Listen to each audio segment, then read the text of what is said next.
Lights, camera, action.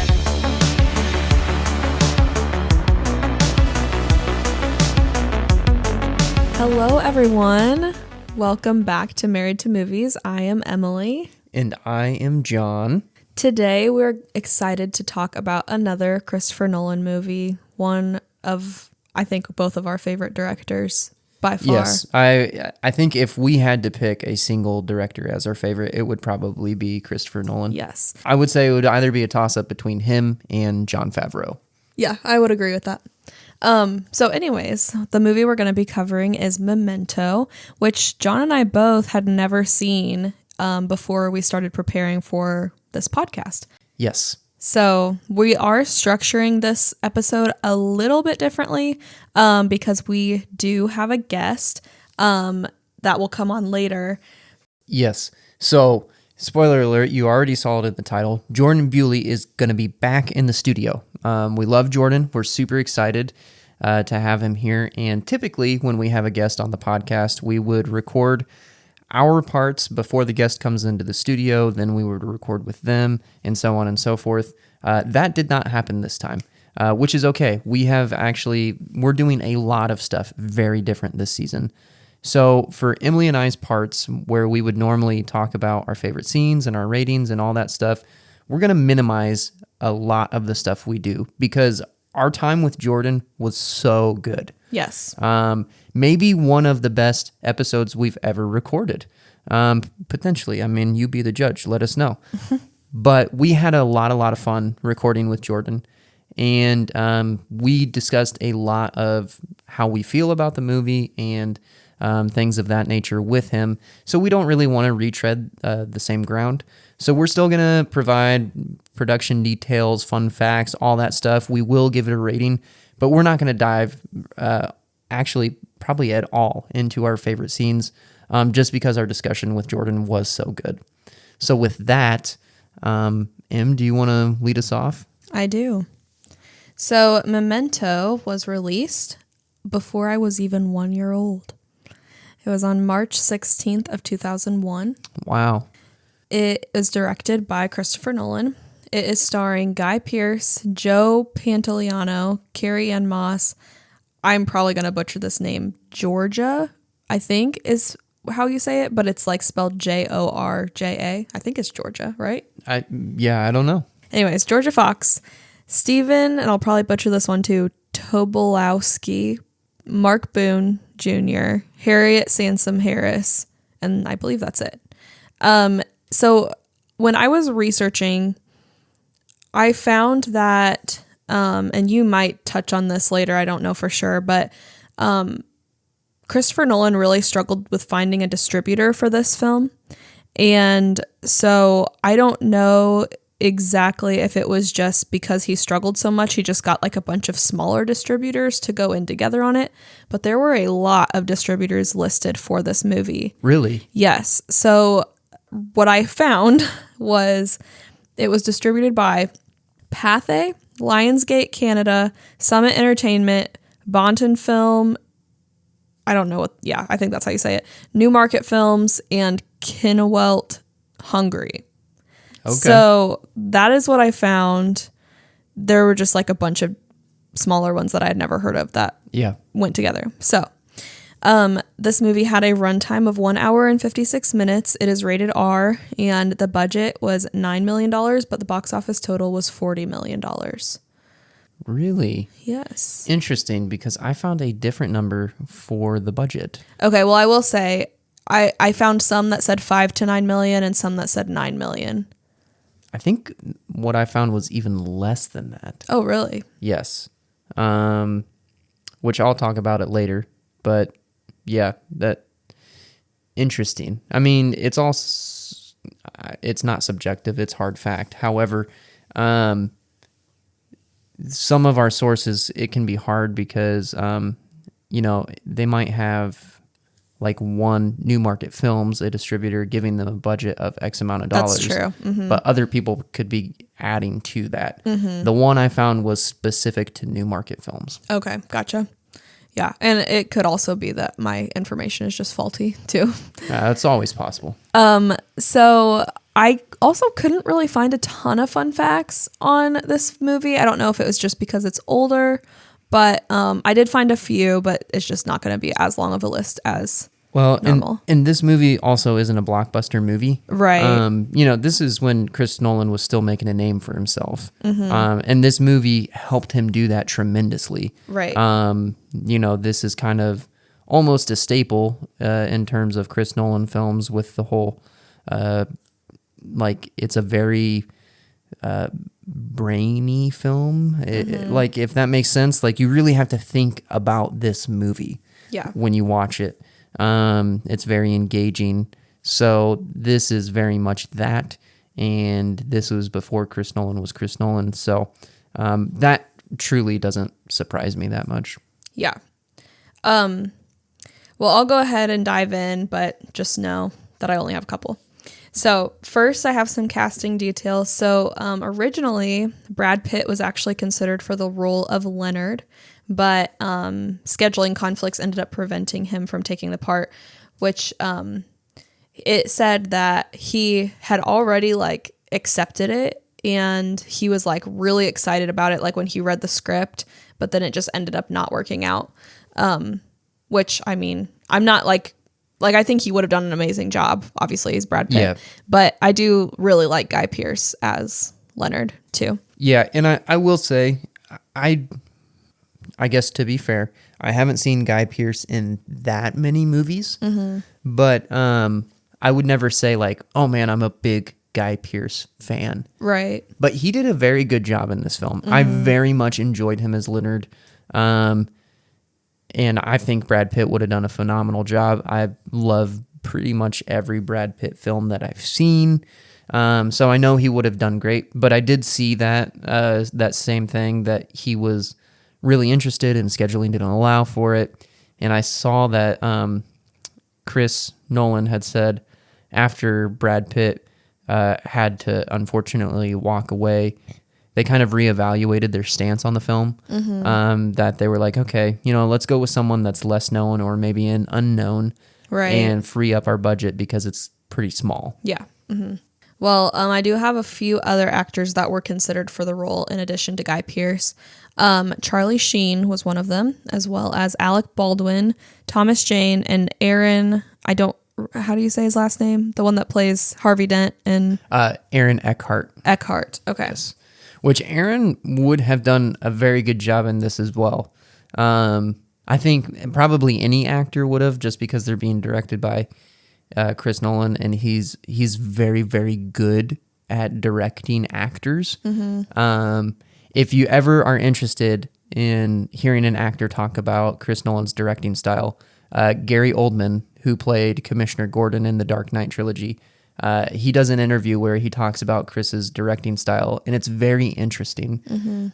So look that up on YouTube. It's very short, but I think it speaks to how Chris is as a director.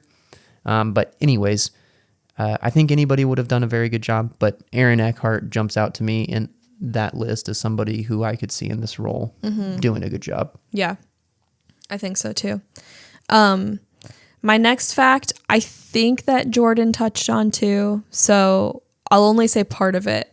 But Jorden had mentioned that there is a limited edition DVD of Memento, which is super cool. Yes. I don't remember if he said this or not. That's why I want to make sure I say it. Is that the limited edition DVD, obviously it just has the normal movie in it, but it also includes a version of the film that you can actually watch in chronological order. So for those of you who may not have seen this movie, which I would recommend that you watch it before you listen to the podcast personally, but if for some reason you haven't and you're still listening, this movie is set up to be it's basically in reverse order, and we're gradually getting information as some scenes little snippets replay over. Yes. And so it's really cool. I would love to be able to see the chronological order version just to see how it actually plays out.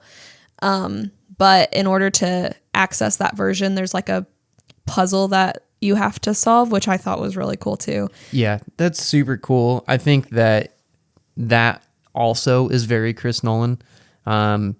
If like you want to see something that speaks to that as well, that's maybe a little more accessible, look up the marketing campaign for The Dark Knight when that movie came out.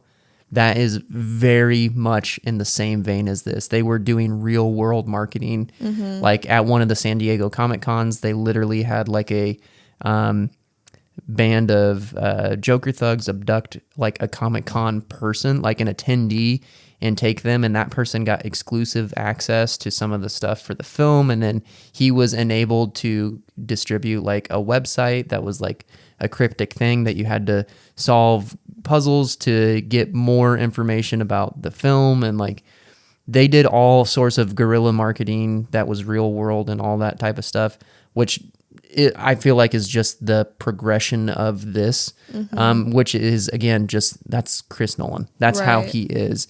So the fact that they included this in the special edition is super, super cool. And I would like to get that. So if anybody out there is listening who wants to get me a Christmas present, I would gladly take this. I actually was going to buy it on Amazon, but I didn't know because like they don't make them anymore. So anyone that you buy is already used. So I didn't know, like, do you have to, like, are you able to resolve the puzzle after somebody's already done it? Or is it just like staying solved? If it's on the DVD, then I would think so. But if it's like you get like paper stuff in the DVD that gives you like the puzzle that you have to fill out to then get the answer, then you type in some sort of code or something, then maybe not. Yeah. But really the only way to find out is to just buy it. Yeah. Okay, moving on.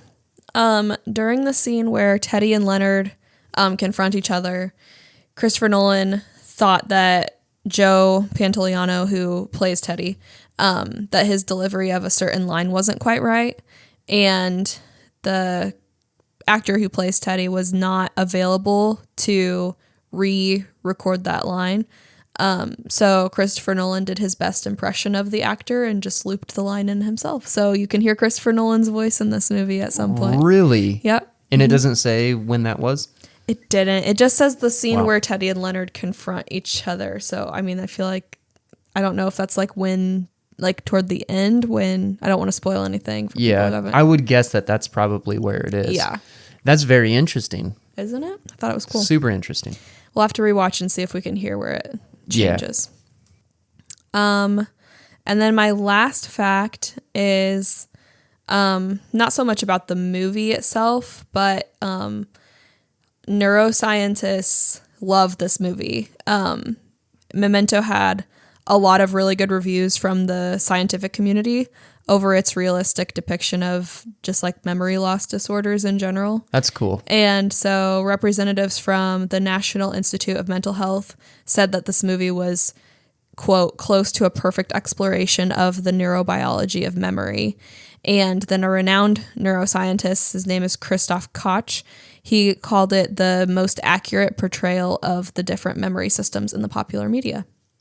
Wow. Yeah. That is high praise. It is. Which again, I mean, I know I've been kind of harping on this, but that's Christopher Nolan to a T. Whatever he does in his films, because every single one of his films kind of takes a different angle, he does it like to the best of his ability, which is so cool.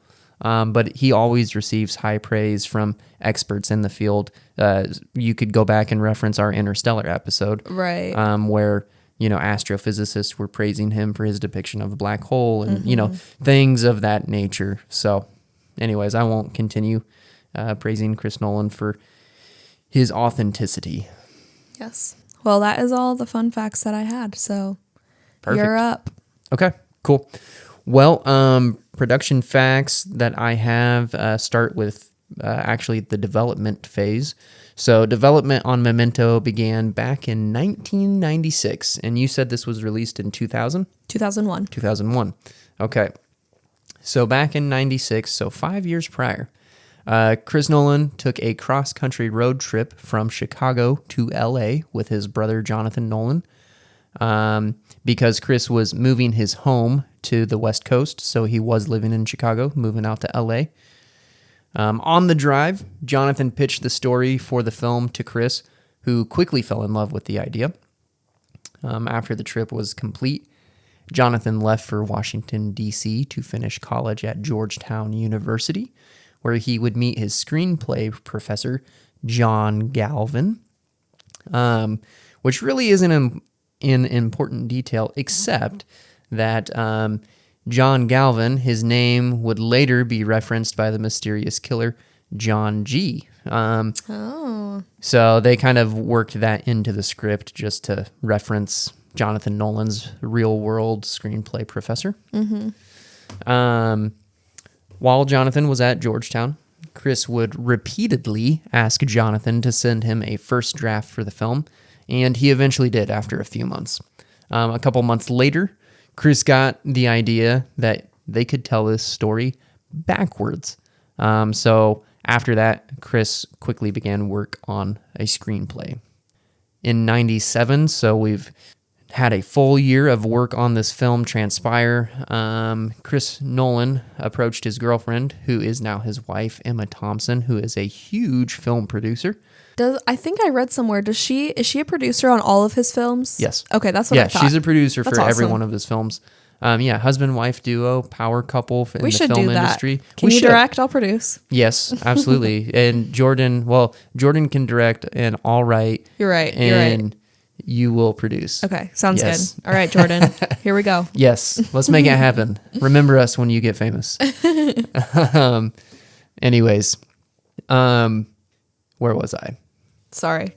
No, you're fine. So, 97, Chris Nolan approached his girlfriend, now wife, Emma Thompson, and showed her the screenplay, who then showed the screenplay to Aaron Ryder, who is an executive producer for Newmarket Films, one of the distributors of the film. Ryder said the script was, quote, perhaps the most innovative script I had ever seen.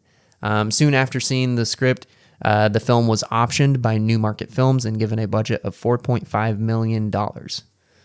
So again, that's what I saw. Yeah. I don't know if they did have multiple distributors. That could be why we're seeing some conflicting numbers here. Right. Filming took place in Los Angeles, California from September 7th to October 8th in 1999. So do the math. That is a 25-day shooting schedule for the entire film. Yeah, that's very impressive. That's insane. 25 days to shoot this movie, and a movie nonetheless that is inherently complex. That's crazy, but super, super cool. Kudos to Chris Nolan and his team. Yes, for sure. Guy Pearce was on set every day, although the scenes featuring Leonard, Teddy, and Natalie were all filmed on the first day. And what that means is that only the scenes where all three of them were interacting, Oh, okay, gotcha. those were all shot on the first day. I think I read somewhere that I don't know about all of them, but at least for Carrie-Anne Moss's character, I think she only was on set for 8 days to film her part. Yeah, I believe I saw that as well. All right. Was that all of your Nope. details? Okay. I have one more. So last but not least, the black and white scenes. So these are the scenes that are like the flashbacks, where we're kind of getting more pieces of the story from Leonard's perspective. In those scenes, Pierce was given free rein to improvise his lines, allowing for a more documentary type feel. I did actually, I saved this because I didn't want to steal your thunder, but I did have a quote that I wanted to read on that same note. Okay. It's from Screen Rant, which is a website that I get a lot of my fun facts from. Yeah. So they said, though many of the people involved in the film found the script to be confusing to read, Guy Pearce immediately recognized the emotional journey of the character, which guided him through the film. He also found it an interesting challenge to play each scene as an entirely new story, since Leonard would not know what came before. The end of production left a few days for Pearce to film all of his solo scenes in the hotel room. And the complex sequences were almost entirely improvised by Pearce. And I believe the guy who plays, what's his name? What's the character's name that, like the older guy that has dementia or like the memory loss? Sammy Jenkins. Yeah, Sammy Jenkins. I believe I read that his lines a lot of those were improvised as well. Yes, and the actor who played him also suffered from short-term memory loss. Yes, I did. Which see I thought that was too. insane. Yeah, it was I'm gonna say it wrong. I want to say it was like a side effect of a medication he was taking or something, but I could be wrong. Potentially. I didn't get that deep into it, but I saw that he suffered from it, which was crazy. Yes. He says in an interview that he thinks that might be why he got the role because he mentioned it in his audition. Oh, well, yeah. I mean, yes, of course you would cast somebody if that comes up in an interview or an audition, whatever, because they're going to play it authentically, whether they intend to or not. Right. Like, they're going to. Yeah. And then one other thing I wanted to mention. Did you know that, so when Chris and Jonathan were on that road trip and Jonathan first pitched the idea, Chris was 26 and Jonathan was only 20. Really? Isn't that crazy? That means I'm the same age as Chris Nolan. Yes. When he was moving from Chicago to LA and being pitched the idea for this film. Yep. And Jonathan was a little baby. Yes. He's younger than both of us. Yeah. He's younger than you were when we got married, and you were only 21 when we got married. Yeah. Which was crazy. Mm-hmm. Yeah, that's insane. I did not know that, but that is super cool. Yeah. And so by the time I'm 31, Memento will have released if I was like Chris Nolan. All right. Right? No, by the time I'm 31, because it was 96 when they pitched it, and then it was 2001 when it was released. That's crazy. Mm-hmm. Yeah. Yeah. Well, that's all I got as far as my little add-ons. Cool. Well, then, how would you rate this movie on a scale of 1 to 100?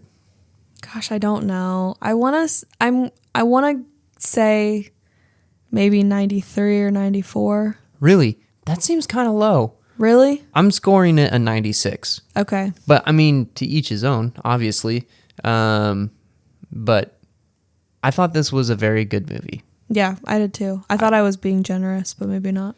I feel like this movie was maybe one of the most engaging movies that I've watched in a very long time. It is one that I think I read that Chris Nolan did an interview and he compared it to, how like he said something to the effect of, you're watching a movie in your living room and you ordered a pizza and, as the movie's playing, because this is before you could like just pause your movie like on streaming services and stuff. Yep. Well, as your movie's playing and the pizza man gets to the door, like you have to kind of get up, go get your pizza, pay the guy, and come back down. You've missed a few minutes. And usually you can kind of catch yourself back up on what happened. Right. But he was like, if you missed 3 minutes of this movie, like it would be just like, you'd just be done. Like you're toast. Yeah.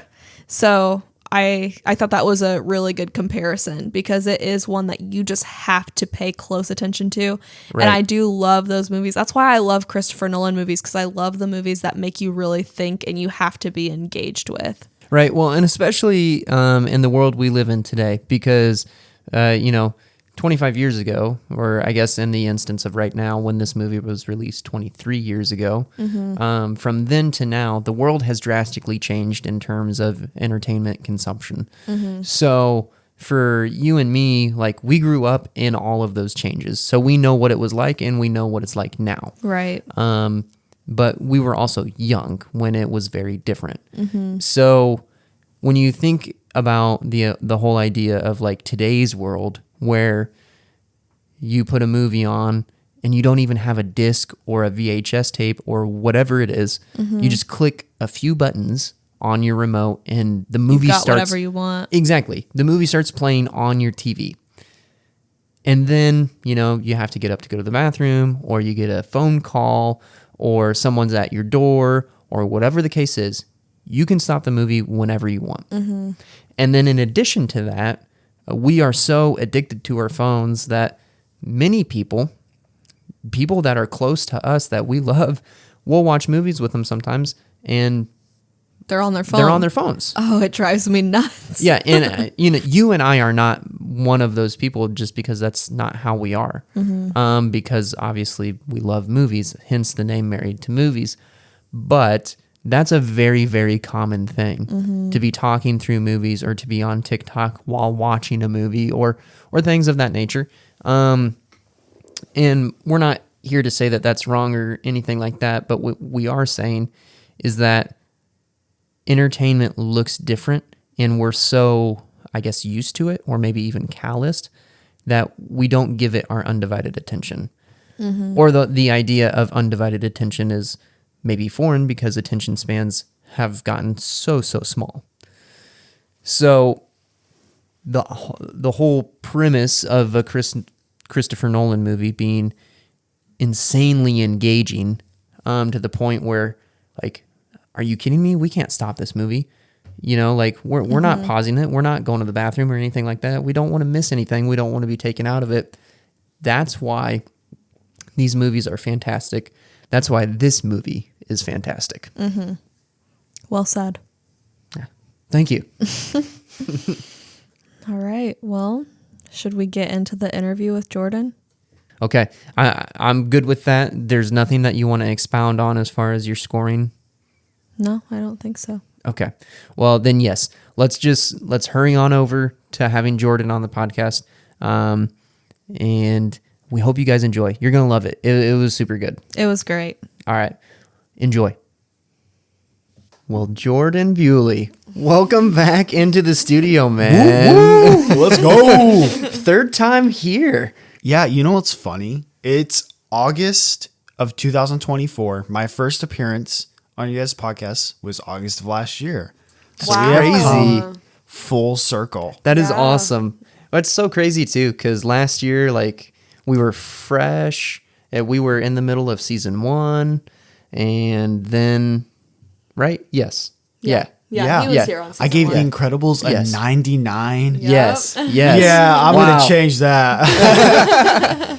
It's a great movie, though. Yeah, it is great. Man, but But yeah, and then season 2, you were here in probably spring. yeah, Ish, I think it was, I don't know. I think it was like, was it February? Probably. It might have Yeah, been. it was February. What movie did we talk about? I We don't talked even remember. about The Winter Soldier. Oh yes, yeah. That was was the our season finale. finale. The season Yeah. finale, yeah. Yes, yeah. I forgot about that. Yeah, that released back in March. Yeah. Oh man. Well, we are so glad to have you back on the podcast. Thank you. I'm always And- happy to be here. Yes. Yeah, we're so glad to have you, and we are so excited to be talking about Memento Oh, today. yeah. We get to talk about a little bit of Chris Nolan. You know that we love him, and we know that you love him too. Oh, yeah. So we're really excited, and I think we'll just start right out the gate. How would you rate this movie on a scale of 1 to 100? All right. Scale of 1 to 100. 2. No. Well, I wonder if that would ever happen. Wait, did I even say what movie we're talking about? Yeah, you did. Yeah, Oh, you said okay. Memento. I was second guessing myself. Yes. Oh, Okay. we're talking about Dunkirk. Yeah, Yeah. 70. Okay. Memento. Yeah, Memento. I will give Memento. It's around the 96 to 97 out of 100. Okay. Yeah, wow. If I That's could really elaborate strong. on that score. Yeah. Is this movie better than The Incredibles? Yes. Oh, yeah. I got to Yes. lower that Incredibles score. I don't know what I was thinking, but Scores are relative, though. Yeah. I'm a firm believer in like gut reaction scores, not like comparative scores. Yeah. You know, because movies are subjective experiences. Right. Yeah, and for The sure. Incredibles is a lot different than Memento. that is true. Yeah, these are two incomparable movies for sure. I think the reason I give this a 96 out of 97 is I think I really do understand this movie, and this movie definitely helps when you watched it twice or even multiple times. Yeah. But man, it can be kind of just a little confusing. I remember being like, the first time I watched it, I don't remember being lost, but I remember being like, oh my gosh, I was not paying attention. Yeah. What just Right. happened? But after I watched it, I watched it a few nights ago. Okay. And I was like, oh, like, I really get this. I'm like, this makes a lot more sense. But yeah, this is not a movie I'd recommend to everyone, but Yes. it is still a great Christopher Nolan movie. And if you want to delve deeper into this world of cinema, this is a great movie to start out with. Because I mean, oh my gosh, this movie is so original. Yeah. And I wouldn't be so hard on like the confusing aspect, because some people are like, well, yeah, it's Christopher Nolan. A lot of his movies are confusing because of the non-linear structure. Right. But then again, The Prestige, in my opinion, is not confusing at all. I completely understood The Prestige. Yeah. So I don't know. But then again, that might be just signs of like Christopher Nolan getting better at handling his way of storytelling. But that's why I give it a sort of 96, 97 score. Okay, fair. Now, correct me if I'm wrong on this, but in preparation for the podcast, this was your first time watching the movie? Like you had not seen it prior? Yes. Okay, that's what I thought. Now, we are also in the same boat. We had not watched it before the podcast outside of, hey, this is a Chris Nolan movie that's supposed to be pretty good. We should cover it on the podcast. Let's check it out. Yeah. And I will say, for both of us, I think it was definitely not what we were expecting. Right. Despite we knew that it was like a really solid movie and that it was about amnesia in general and that it would be like nonlinear and confusing. It was still like, I was very surprised, and it was not at all what I was anticipating going into it. Yeah, absolutely. I made a joke to my girlfriend. We were watching it a second time. Like, boy, I'm sure psychologists love this movie. Yeah. But yeah. Oh, so okay. So I heard you guys have some questions for me. Yes, we have some trivia. Em, would you like to start us off? Yes, I would. All right. There's 5 trivia questions. This one's going to be hard. This ain't going to be like The Incredibles where I can get them all right. I'm going to miss. Yeah, it's hard when you've only seen it once, or twice. But okay. First one. Where is Remember Sammy Jenkins tattooed at on Leonard's body? I think it's tattooed right on his left hand. Yes. Nice. Correct. Let's go. Yeah. Very good. All right. Left-hander, stay winning, baby. Southpaws all day. All right, next question. This one's, I think, maybe a little tough. All right, so Leonard had some of his wife's belongings in a brown bag, which he later ended up burning. Which of these was not, keyword, not, one of the items in the bag? A book, a clock, a hair clip, or a teddy bear? Gosh. I'm going to go with the hair clip. Yes. Correct. Yes. Great Very nice. job. You were 2 for 2. All right, next one. What possession of Teddy's does Leonard throw into the bushes at the abandoned building to buy himself time to write "Don't Believe His Lies" on Teddy's photo? His keys. Yes. Very nice. Very nice. All right. This one is, how many rooms is Leonard checked into? Oh. Is he checked into 2? Yes. Yes. Great Come job. on. Let's go. All right, last one. What kind of car does Leonard own? Leonard? Mm-hmm. Is this throughout the movie, or is this like a... Because throughout the movie, he drives like... Oh, shoot. I'm terrible with cars. Yeah, we cannot give you any hints. Okay, no hint. I'm going to assume he drives like that green... I think it's a green Pontiac, if I remember. Final answer? That's going to be my final answer. Okay, so correct answer. The one that he owns was a blue pickup, but he does drive a Jaguar throughout the movie, but that was actually Jimmy Grant's car. Yeah, it And- was Jimmy Grant's. Yes, but we don't find out that the blue pickup is actually Leonard's until the very Yeah, in the end. movie, but yeah. yes, That's why I but was 4 like- out of 5. That's pretty Yeah, good. that's very good. And especially, too, like, with the movie being confusing, non-linear, a whole amnesia thing, having a detail that's not revealed until the end of the movie, that's a tough one to remember. Yeah, come on, guys. Got Yes. bigger stuff to worry about. Oh, man. All right. Well, what are some of your favorite scenes in this film, or just the film in general? Just open it wide up, whatever you want to talk about. Let's talk about Memento. All right. So I have 2 favorite scenes, or scenes that stick out to me. The one is just the opening shot where Leonard is holding the Polaroid. We see the picture clearly. It's obviously it's revealed to be Jimmy Grant lying on the ground. And then he starts to shake it up, but instead of the Polaroid revealing itself like Polaroid pictures do when you shake them up, Right. it fades out. I just think that's a very unique way to introduce us to the concept of this movie rather than Yes. telling us, like, even in Inception, the main characters have to sit down and explain this whole dream thing to us. Memento Right. never does that. Right. I think Right. that's just really interesting. And I think that shows you how confident the movie is and how confident the script is in its idea. Yeah. I think this movie, I mean, you can look at Christopher Nolan's filmography, like his entire library of movies that he's done, and you can see Memento in all of them. Like his identity as a core filmmaker, like the thesis of Christopher Nolan is Memento. The movie is so strong, and it really is. You said the concept of Memento, like that's the perfect word. It is just it's a conceptual movie, and it's so cool to see, like what you were talking about. I think, like for Emily and I and you, we had seen Inception and Interstellar and The Yeah. Prestige and all of his like big movies that are very much like, they play with the idea of time. Tenet, that's another one. Yeah. And nonlinear storytelling and all these things. We had seen all those prior to watching Memento. So watching Memento for the first time, it's like, okay, yeah, like this is so Chris, and this is very much like you can see the other films in this movie when you watch it, but it's actually the other way around. Absolutely. Or is it, because time is not linear? No, I'm just Yeah, kidding. who knows? Yeah. That's what Chris Nolan intended. Right, yes. And that's what he wants us to believe. Yeah, probably. Yeah.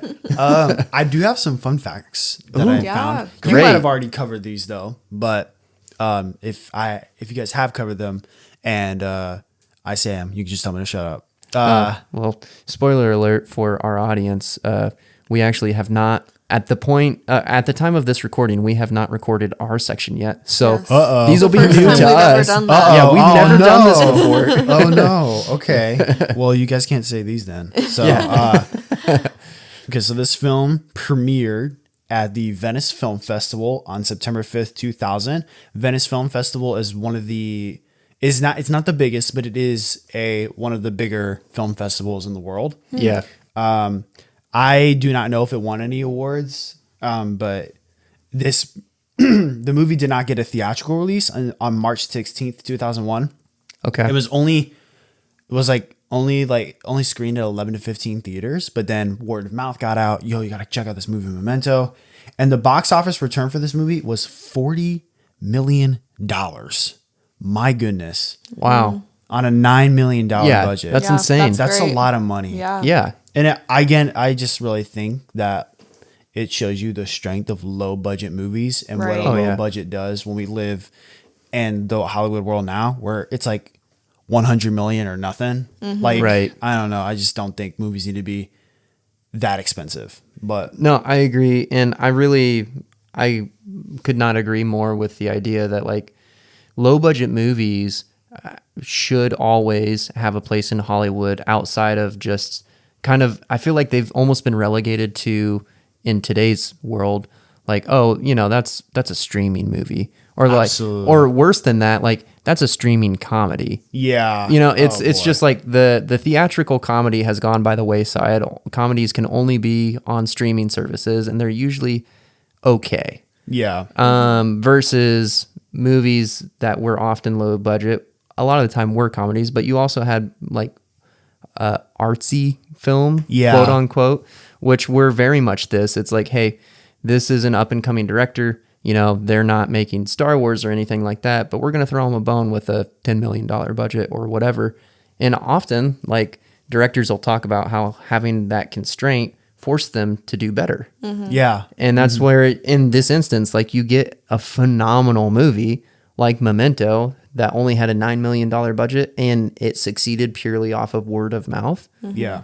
Like, that's incredible. That's awesome. Yeah. And I think there should be more of that. There should. It's like, I think where all the money went personally, if I had to guess, is the actors. These are Yeah. actually, Yeah. these are big stars. I don't I only know Guy Pearce from this and Iron Man 3, so I don't know how famous he is. But then you got Joe, how do you pronounce his last name?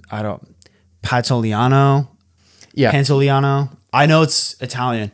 He's Captain Howard in Bad Boys, and he's Cypher in The Matrix, and he was in The Sopranos. I think that's what I've heard. And that's a big star. And then you had Carrie-Anne Moss, who's coming out the hype train from The Matrix. So these are big stars. So I think that's where all the money went. Christopher Nolan only made one movie before this that's following a movie not a whole lot of people have heard of. So I think that's where all the money went. Because if you watch the movie, it doesn't have like this like super 4K quality shot. It looks good, but like I just don't think like the cinematographer is where the money went. But then again, that forced them to be more creative with the plot. Right. So I do like the minimalist kind of vibe that Memento has. Yeah. Which is really cool. Yeah, I agree. I think the one cool thing about this movie specifically, like you said, like I think that almost all of the budget went entirely into the actors that were hired.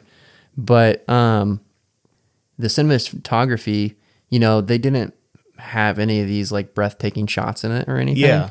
But what they did do that was really cool was in terms of the nonlinear storytelling and how they kind of engaged the audience. You had all these sequences where it was kind of almost linear. Yeah. Were all the chromatic shot or monochromatic shots. Yeah. So it was black and white. And that's where it's like, okay, now we're finally piecing the story together. Yes. But it was only in the black and white scenes where you started to really gain momentum. And then where the actual like story, I guess you could say, was happening was in the color. Yeah. And you kept going back and forth and kind of experiencing it in tandem. It was a really, really, really creative way to tell the story. And there's really nothing else like it that I can think of. No, I can't think of any movie that is like this. This is a very unique movie. I'm going to hold off on the fun facts since you guys have not recorded. I want you guys to be able to share fun facts. So I'll do two more because these are my personal favorite fun facts. Okay. At the beginning of the movie where Leonard Shelby is reading his Bible, he opens his Bible and makes that joke. It's like, I have a Bible, which I read religiously. Right. It's super funny. Right. The page that his Bible is on Leviticus 24. I turned to the page of that Bible. If you go to Leviticus 24:17 and you move onward, that's where you kind of get the famous eye for an eye, tooth for a tooth verse. Complementing the themes of vengeance and revenge that the movie's going for. So I thought that's always a fun detail. Yeah. Using Bible verses in movies is one of my favorite tropes. Yeah. My second favorite movie of all time, Nope, does this in the beginning of the movie. Yeah. I really like doing that. I like doing that in my screenplays just to give it an idea of like, okay, this is what I want the movie to be about. So I always love it when filmmakers do that. It also helps as a Christian too. It's like, see, Mom and Dad, it's a Christian movie. even though that's not true at all. Right. This last fun fact, this doesn't have anything to do with the movie itself, but there is a limited edition copy of Memento that instead of like looking like a normal like Blu-ray case, it's presented like a case file. So you get it and it has that's like awesome. Leonard Shelby, and you open it and you have like papers and like files. It's so cool. There is a cool 40-minute walkthrough of how to go through these CDs, because when you open the CDs, you don't get like the play. You get something like, you get like surveys asked and questions. It's weird. Whoa. Yeah. It's like, I watched this video. I'm like, oh my goodness. Like can I get this for my birthday? My birthday's right around the corner. And I'm like, Mom, Dad. Right. Yeah. The guy I found this out by, one of my favorite YouTubers, his name is Shay Fearless Productions. And he recently just ranked all the Christopher Nolan movies. And he talks about that Memento DVD. So I looked it up and it's on Amazon right now for like $15. So wow. Really? I was going to ask how much it's going on eBay for about 20. So I'm like, okay. Yeah. I'm like, no one really wants this. So I might as well get it. That's I'm awesome. I'm a huge sucker for physical copies of movies too. So I need to get my hands on this. I agree. Physical media is very important. And I feel like modern day, like society is learning that lesson every day, that like, yeah, digital stuff is convenient, but it is not like the way to go. I wanna Physical be like- media yeah. is the way I want to be go. like Chris Stuckman and just have all those movies in the background. But yeah, those are my fun facts. Very cool. Thank you for sharing. Of course, yeah. Oh, you guys also asked me about favorite scenes too. What I forgot to talk Yes. about. It is so hard to talk about this movie without talking about the ending. So if you have Yes. not seen this movie, you're about to get spoiled Yes. so hard because I need to spoil this movie to talk about the ending. Yes. So the ending, the final scene of the movie, you figure out that Sammy Jenkins is Leonard. Right. Yes. And he's already killed the man that quote unquote killed his wife. And then you figure Yes. out that like his wife actually survived the incident. And that the scene where it's like, Sammy, it's time for my shot, that was actually Leonard's wife. Yes. And Leonard is Sammy Jenkins, which is that's crazy. It's such a big reveal. And then you realize that Teddy, or his name is John Gamble. John Gamble, that like he's just been finding more John G's for him to like quote unquote kill, Right. Because he forgets. It's just, and then like instead of him like being satisfied with it, he's like, oh, he's not. Yeah. And it's just like, and then he he throws his keys, and then he like writes down. He takes the Polaroid. He writes down, "Don't believe his lies." Yeah. So it's like, wow, like he's just like he's not done. Yeah. Like Yeah. even though that he has already done what he wanted to do, he still had this like, I have to continue to play this game because I don't have any meaning in my life. So Right. He like, in a very relative sense to him, has no reason to live anymore because he Yeah. can't remember anything. And what he quote unquote set out to do, like his purpose in life, already happened. Yeah. He did it. To avenge his wife. Right. And yeah, the whole ending is absolutely wild. Yeah. My is. jaw dropped when I finally pieced it all together. Well, and then too, just like you were touching on, like not only do you realize that Leonard already accomplished everything, but when Leonard like himself discovers that because he has amnesia, he doesn't remember everything. And like side note before I go further, that is what makes this movie so great and so unique, is that as the audience, you get to experience what the main character is also experiencing Yeah. as it's happening. Like there's nothing else like that, where the same feeling of revelation of what, this is crazy, how can it be? That's exactly what he's feeling. He's Yeah. in disbelief and not knowing whether he can believe or trust anything that's going on. And like as the audience, you don't really know if you can believe what's going on, because you know that it's a story about amnesia and you're trying to figure out the pieces to the puzzle. Yeah. Like you very much are the main character too. absolutely. But anyways, getting back on track. So Leonard finds out that he's already avenged his wife's murder, and that everything was good. And he just decides, well, okay, you know what, Teddy, you're a John G too. And then just like sets him up so that he can hunt down Teddy and kill You him. find out he's the one that crossed out the words in the case Yep. files. Yes. I'm like, Yeah. wow, like the Yeah. stuff that this dude did. Yeah. But it's like it really. But to his point, it doesn't matter because he won't remember. Right. Exactly. And then even Teddy says, "Yeah, you did it. You made a puzzle you can never solve." That's just like, Right. wow. I just think like if we're gonna look at the film from a biblical perspective, it really shows you like, hey, this quest for vengeance that a person might have, it won't satisfy you. Yeah. Yeah. And I have to give a note that I took while watching the movie is that you ever watch like a revenge movie and the main character, like one of the characters always says like, oh, killing this person isn't going to bring your family back or Right. something like that. Yeah. That Right. line. Yeah. Right. Yeah. Yeah. Memento never says that in the movie, at least from what I watched Yeah. in my most recent viewing. Yeah. So I got to give credit to this movie for like giving us that line in a different way because we know that. I'm like, it's not going to bring Right. his wife back. Right. Yeah.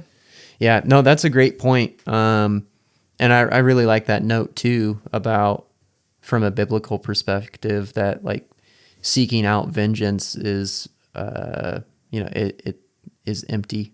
Yeah. You're not going to get the promise of satisfaction that you are hoping for. Yeah. Yeah, it's This movie is a wild ride. It is. I'm actually working on a screenplay right now that has like that theme of vengeance and like, Yeah. is it the right thing to do? Right. This film definitely like inspired that theme for sure. But there are a lot of other revenge stories like Kill Bill and John Wick and even the Batman that went into the screenplay that I'm writing right now. But like Memento, like it is a revenge story, but it does it with such like uniqueness. Yeah. That it just completely sets itself apart. Like this ain't like John Wick. It's not even an action story. It's a detective story. Right. And it's just so unique. And I have this non-linear storytelling. The movie would just not be the same if it wasn't told in this non-chronological way. I just don't think it would be the same movie. Yeah. Right. No, you're absolutely right. And I think a perfect example of that is when at one point in the film, Leonard is running and there's like another guy that's running from across the way. And he's kind of narrating to the audience, like, I don't know who this guy is that I'm chasing and or something along those lines. And then in like the next scene, he says, no, he's chasing me. Yeah. And like, you can't get that unless you have the nonlinear storytelling, because there was a break in between there. There's some sort of revelation in the story where you learn why this guy is chasing him. And then he realizes that he's being chased. Yeah. It's so unique. And truly, I think, almost, I would say, a feat in cinema. Oh, absolutely. Again, I mean, I've said it already, but there's no other movie that's like this or that makes me feel like this as an audience member. The only other movies like this are Christopher Nolan. Exactly. Yeah. He makes you think. Yeah, Right. for sure. I think another reason I love this movie so much, I love me some black and white cinematography. Yes, I agree. love, especially when modern movies use it. I just think like Yeah. it's just such a callback to the old age of cinema. Like it still looks great. There are so many black and white movies that come out. Even like blockbusters today get like black and white versions. Like Mad Max Fury Road has a black and chrome version. There's Logan Noir, the new Godzilla -1 movie just released like a few months ago. Godzilla -1 color. Yeah. Like people love black and white. Yeah. And I love the way black and white isn't just used for the sake of using black and white. It's a storytelling tool. Yeah. Yes, it is a device in Christopher Nolan's tool belt for this film, and it's so crazy. It's so cool. And before I forget, I do want to mention this because before you came over to record tonight, we were watching some videos just to refresh our mind on the movie and whatnot and hear some other people's perspectives. And Chris Nolan himself has talked about Memento and like explained the ending and everything. Yeah. But one thing that I thought was really poignant and really cool was that this movie for him was his first mark on cinema. Yeah. And his last. And that's what he said. Like, and that's such like a Chris Nolan thing to say because of like the trippy layered meaning and everything. Yeah. But like, it's very true when you think about, as we already mentioned, like his plethora of movies that he's done. They're all complicated storytelling, like non-linear movies. Even though there's like, you know, Inception. Inception is like the high budget sci-fi version of this movie. Yeah. You know, and almost the same thing with Interstellar, except that's like a hero's journey movie. And like it's all of these movies are just Memento in a sort of way, you know. Yeah. Just with some different plot points sprinkled in Right. for good measure. Yeah. Yeah. Shoot, what was I going to say? I think when I had gotten done watching this movie for the first time, I never wanted to come to this conclusion because the beauty of being like a film guy is allowing yourself to form your own opinions.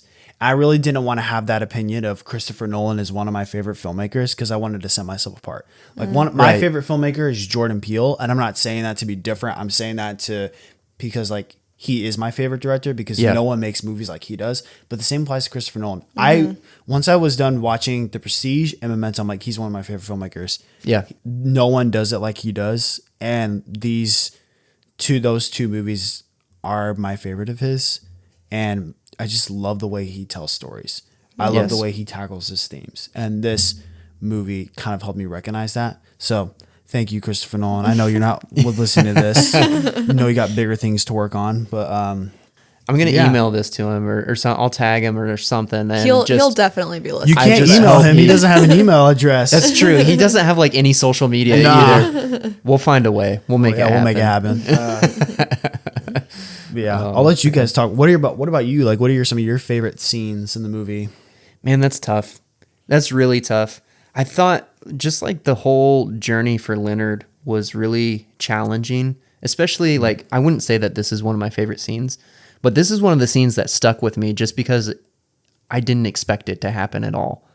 But when Leonard hired that prostitute to come to the hotel room or whatever, and he basically just told her like, I want you to get up in the middle of the night and just leave. And that's the only thing he wanted her to do. Yeah, That was such a weird thing. And it stuck with me just because it was one of those things where I was like, okay, what's going on here? Yeah. Why is this happening? Like you're kind of met initially like, oh, okay, I know what's happening. But then the story starts developing and it's like, no, he's doing this because this is like self-inflicted torment because he feels guilty that his wife died and he's reminding himself of that night. yeah, And I was just like, man, this is such like an intimate moment for the character. To the fact that we get to slow down and spend this time with him, like, did it advance the plot? Yeah, kind of. I think it did. Yeah, Because there are linking like scenes before and after that move the story forward.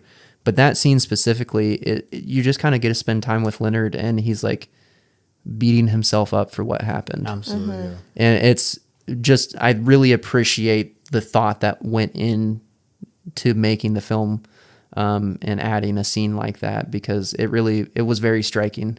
Yeah. But Yeah, I think I don't want to say this is one of my favorite scenes, but it's one that kind of sticks with me too. Is when we first realize is her name Natalie? Is that her name? She ran away with all my money. Sorry. When we realize that she is actually like a horrible person. Yeah. yes. And it's like crazy the manipulation and like I mean she is smart, but she, you know, when that scene when she comes in and like she takes all the pens and then, you know, he ends up like she tells him basically exactly what she's going to do because he knows that she knows that he's going to forget, and then he like scratches her face or whatever, and then she just leaves, gets in her car, and he's like telling himself like, you know, focus, like don't forget, and then, you know, she comes back in and she says that Dodd beat her up or whatever, and it's just like, oh, it just like made my skin crawl because it's like, oh, like you. Wow. Yeah, that was a really good scene. Yeah. Yeah, that scene was just brutal to watch. And there again, like I feel like that's just you get to experience that moment as Leonard does. Right. And maybe not in the same way because as the audience you can remember. But the like frustration that he feels going into what's about to happen, you're feeling because you know it's going to go bad too. Difference is he just forgets it in a couple seconds and then you know, the story continues from there. But that is like I wouldn't say tears your heart out because it's different. It's so infuriating and like it degrading and frustrating. For sure. Yeah. But yeah, those are the things that come to my mind anyway. Yeah. Yeah. Yeah. If you were to rank this, so Christopher Nolan, as of now, has made 12 movies. Yes. If you were to rank it from the number 1 to the number 12 spot, where would you guys rank this one? That's a tough question. I don't even know if I have the right to because I've not seen very many of his movies. I've only seen Interstellar, Inception, and Memento and Oppenheimer, I think, right?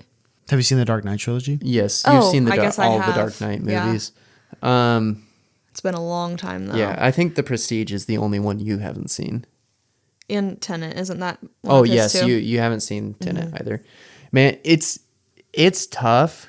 But I think for me, I'd probably rank it up close to Interstellar just because I really do love the movies that make me think. And I think I think I might even put it a little bit above Inception. Me too. yeah. I was Me gonna too. say the Yeah. exact same thing. Yeah, I think I don't know if I would. I'll maybe call it third for Okay. me because like Interstellar is still number one for me. Yeah. And like I have to throw Oppenheimer up there. Oh, dude, Like- I loved Oppenheimer. Oppenheimer Yeah. is a discussion for another time. Yeah. Because I just want to go into talking about that movie. But that movie it's not maybe like a cerebral movie in the same way that these ones are. Mm-hmm. But it is so well done that I have to throw that up there. But I think I would put Memento after that and then Inception. Okay. Yeah. Fair. I feel like that was a little hard of a question because I too have not seen all of the Christopher Nolan movies. I've seen his big hitters, right? I've seen the Dark Knight trilogy. I loved Oppenheimer. Watched Inception and Interstellar, his two like acclaimed movies, and then I watched The Prestige. So like, and I watched Memento. So I've seen like the big hitters. The only ones I haven't seen are Dunkirk, Following, which is his first movie ever. Yeah. Insomnia and Tenet. So Okay. I got 4 more. Yeah. But if I were to rank like top 5, I'd say this would probably be number 4. Number 4 out of 5. Prestige is my personal favorite. I mean, Yeah. oh my gosh. If you guys ever do a Prestige episode, call me. But yeah, I mean, yeah, it's hard. On the Chris Nolan scale, this one ranks pretty high. And I think the reason this film has aged so well is because of its uniqueness. Even though Christopher Nolan has arguably made the same movie, it just stands out. It does. I think it's because of also its uniqueness, because this is the first movie to establish Christopher Nolan's style, and then also its simpleness. I think it's a very simple movie. Yes. Unlike Inception, Right. where even though Inception has a lot of big ideas, it's a bigger scale, bigger cast, bigger Right. budget. Yeah. Memento didn't have that. Memento Right. only had $9 million. So Right. it's a little more simple. It's a little more, minimalistic, like I said earlier. Yeah. Yes. Yeah. And that's probably another reason why I'd rank this movie so high up is just nowadays it feels like every movie is, like you said, 100 million or bust. And so just everything is this huge blockbuster. It has to be bigger and better than anything that's come before. And my appreciation for smaller movies continues to grow and grow. Absolutely. Just because it's almost like, I don't know what it's almost cathartic because so many movies that are so big kind of feels overwhelming. yeah. You know? But yes, this is a great movie. Very high up on the Nolan scale. Yeah. So I have to ask then, you said this one would be, this one would be 4, Prestige is first. So what's 2 and 3 for you? I would have to go. I mean, I love Interstellar, guys. I think I'm gonna have to leave Interstellar out. No. For me, okay. Did I say Memento number 4? I think so. I think Okay, so. top 5. Interstellar. Interstellar is such a beautiful film. I can't not put it at top 5. I actually had to think about like Inception or something. I'm like, I'm gonna go with Interstellar. That way I don't Good hurt choice. Jon Emily's feelings. Thank you. Thank you. Interstellar, Memento, and then Oppenheimer, The Dark Knight, and The Prestige. Those are Okay. my top 5. Those Okay, are really fair. solid. Yeah, and we need to watch The Prestige sometime. I Yes, have seen it. Yeah, I've It's never a great seen movie, it. but And you've now never seen it. you're selling it to Watching me. Yeah. closely. And it's got Hugh Jackman and Edward Hugh Norton. Jackman. It's Oh, yeah. great. Wait, Edward Norton. Where did he show up? No, that's Christian Bale. Oh, I don't. Yes, it's been a while since I've If seen Edward this movie. Norton was in a Christopher Nolan movie, it would never get made because Edward Norton, I've heard, is like super hard to work with. Yes, So- I have heard that as well. Edward Norton's too busy being in Wes Anderson movies. Yes, you are right. Christian Bale. Sorry, that's what I meant. Christian Bale and Hugh Jackman. Hugh Jackman is just so good in that movie. He's great in anything. He's great in everything Yeah. he does. Yeah. Yeah. Did you ever see that movie that it was made by the guys who did the Westworld TV show, and it was like Hugh Jackman was the lead. He was like in a dystopian future. Came out like in 2020 or 21, I think. Was it called Reminiscence? Yes. Yes. I've not seen it. Okay. So I'm not recommending it. Yeah. It was not at all what we expected, but Hugh did a good job in that movie. Yeah. That was one of those movies that I was like, I'm literally watching it only because Hugh Jackman is the lead. Yeah. And because the people from Westworld did this, and it's like the cinematography looks good and everything. And I mean, it was okay. It wasn't terrible, but It was one of those also- movies that actually came out when HBO Max announced it. Like, oh, our movies that are blah, blah, blah. Our movies that are being released in theaters are also being released on our streaming service the exact same day. That one kind of got thrown in there. Yeah. I do remember. That's how I remember it, because that was such a weird thing that Warner Brothers did. It was Yes. so weird. I don't know. I'm like, how did they get away with this? But Yeah. It didn't work because HBO has rebranded like 15 times since the streaming service released. HBO, HBO Go, HBO Yeah. Max, and now just Right. Max. So it's Right, like, yeah. What are you guys doing? Right. Oh man. You know what's funny? It's if I had a nickel for every time that Joe Pantoliano and Carrie-Anne Moss starred in a movie that starts with an M, I'd have 2 nickels, which isn't a lot, but it's weird that happened twice. That is a great Phineas and Ferb reference. Oh yeah, Dr. Doofenshmirtz. Oh man. I can't do that voice. I'm terrible at it. There's so many voices I can do. I just can never do that one. It's one of the more unique voices. Yeah, for sure. Oh man. Well, Jordan, before we sign off, is there anything else you want to touch on Memento? Shoot. I'm trying to see if I have anything, but Yeah.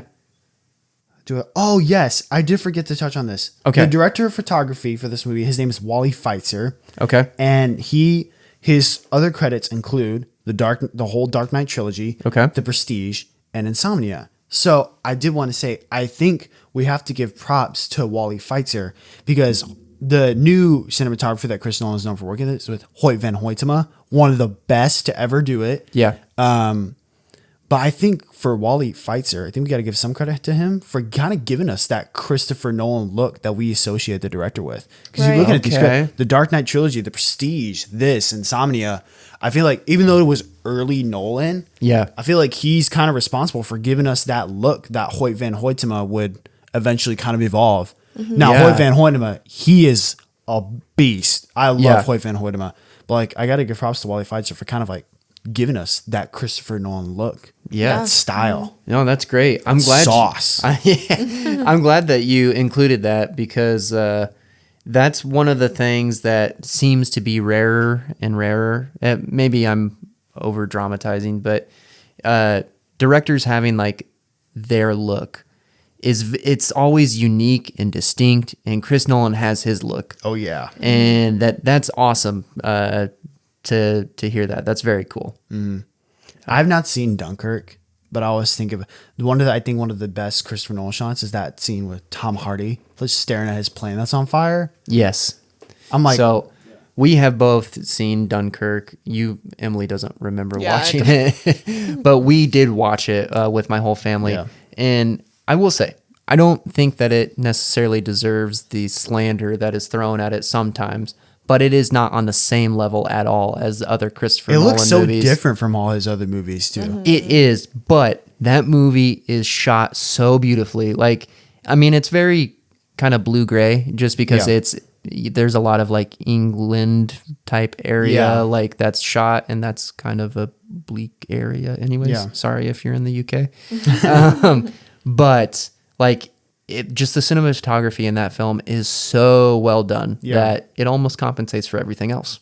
I need to finish watching all the Christopher Nolan movies because I haven't told you this, but I am starting to work on director rankings for my YouTube channel. My first one very is not cool. going to be Christopher Nolan. It's actually going to be David Fincher. Okay. But then I was going to do Christopher Nolan second because I've seen the majority of his movies, so I wouldn't really have to rewatch a lot. Yeah. But yeah, so after I do this David Fincher one, which I'm almost done with, I have a few more movies to go. I'm going to do Christopher Nolan. It's going to be great. Yeah. Great. That's awesome. We look forward to it. Yeah. Sweet. All right, dude. Well, last chance. Anything else? All I want to say is, guys, season 2 went crazy. This season's going to go even crazier. I've seen the lineup. I was like, and the movies for season 3 are, no, I'm not Right. going to do that. But Right. this lineup is going to be crazy. I was like, there's so many. And I'm like, oh, I should have done that one. I should have done that one. I'm like, no. Memento was a great choice. But guys, Yes. I think this is going to be one of your best seasons. Well, thank you, Jordan. And thank you for joining us again. It's always a joy to have you in the studio. It has Yes. been so much fun. And we're so excited to see where God leads you next. You know, you're going off to college and Yeah. it's just a really exciting time for you. And especially because you're studying film. Yeah. That is so awesome. I'm so excited for you. And man, just thank you for joining us. Absolutely. I really appreciate you guys just letting me come in. I mean, when we were ripping out weeds in that dude's yard one time, you guys told me Yes. about your podcast and Yeah. I don't know where I'd be without you guys. So I really appreciate you guys just being so kind to me, just allowing me to be on this podcast and giving me this opportunity, just nerd out movies with you guys. Yeah, I really appreciate it. And you will definitely be getting a call from me, making a cameo or even writing a script one day. Who knows? Yes. Great. Yes. Let's do it, guys. Yes. Remember us when you have Oh, your I'm big never break. going to forget you guys. That's impossible. Well, thank you so much, Jordan. Yes. You're everything you said means a lot, and just so thankful that God brought us together. I don't know, year and a half, 2 years ago, probably 2 years ago now, when we were taking weeds out of that guy's yard and everything. That was awesome. Yeah. So, All right. right. Jon, Emily, thank you so much. yes, Thank you. Jordan. All right, guys. Well, that's all we had for this week. Just want to take a moment to give a special thank you to Jordan. Yes. He has been such a tremendous blessing to us. We're so thankful for him. And Jordan, I'm sure you're listening right now. We love you, man. Thank you so much for being a guest on our podcast, not once, twice, but thrice. It has been fun every single time. It has been a blessing to get to know you, and we wish you nothing but the best out at Taylor, going and pursuing your film career. That is so awesome. We're so excited for you, so excited to see where God leads you, how he uses you, and we just can't thank you enough for being on our podcast. Yes. Thank you, Jordan. So with that, we are looking ahead to next week's episode, which is going to be a Pixar movie. We love Pixar movies here at Married to Movies. It's true. And this is one of the best ones. But you can say that about all Pixar movies, but this one is a childhood favorite of Emily and I both's. So next week we're going to be covering Finding Nemo. That's right, Finding Nemo, which can be streamed currently on Disney Plus. So yeah, go check it out.